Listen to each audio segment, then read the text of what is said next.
Wildfires rage out of control in Southern California. A New York judge criminally sentences an incoming president 10 days before his inauguration.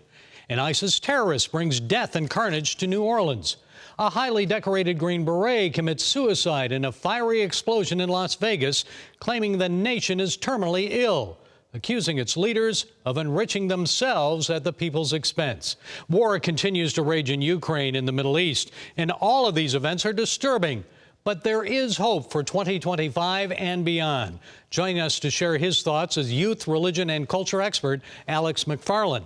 Alex, first let's address Green Beret Matthew Livelsberger's suicide note. He said the nation is terminally ill, and I must point out that I know that you and I believe suicide's never a solution to our problems, but was Livelsberger right about the state of the nation?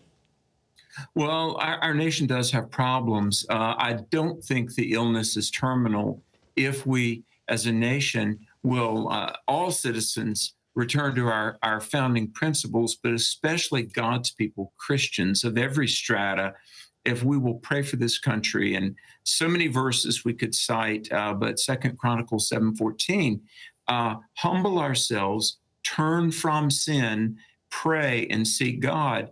He has promised to hear from heaven, forgive our sin, and heal our land. So it is tragic. There's a hopelessness and an anxiety, and the many that are leftist, they've peddled just this negative message that America is bad, we should not be patriotic. And this is sad because there are tangible consequences.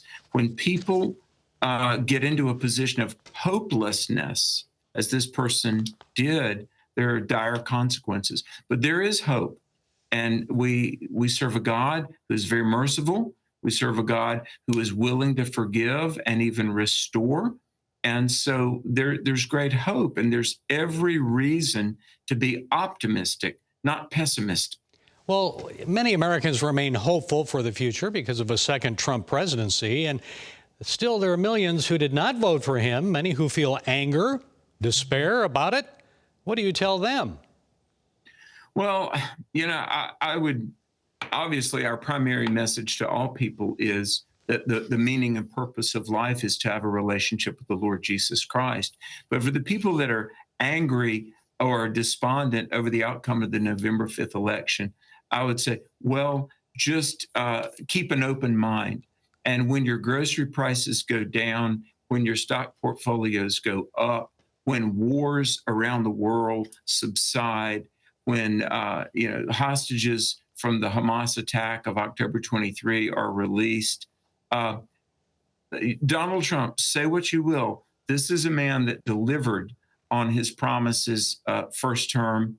He's been delivering on the promises of a second term since even months before taking office. I got to say, so many people are less concerned about the spiritual and moral issues, and they're concerned about the money in their pocket.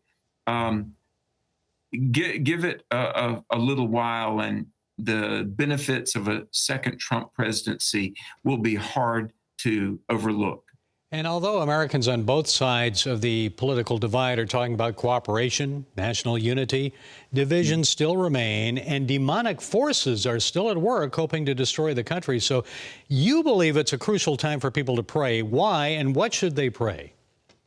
Well, I'm glad you brought that up because Satan is real. Satan hates America for a couple of reasons. One, for 2 centuries, America has been at the forefront of the Great Commission.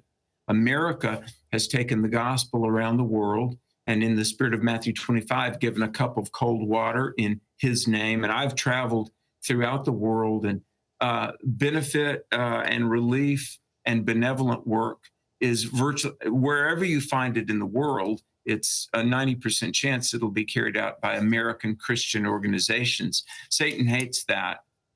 But another reason that we've been the recipient of demonic oppression is because of our friendship with Israel.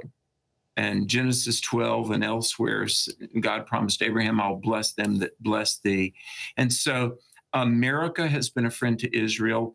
President Trump has been a great friend to Israel. And that is the greatest favor any president could do the American people, is to be a strong ally with the nation of Israel. and he is that. So I think we've got great days ahead. Thank you, Alex, for setting us straight today. We appreciate it. God bless you, my friend.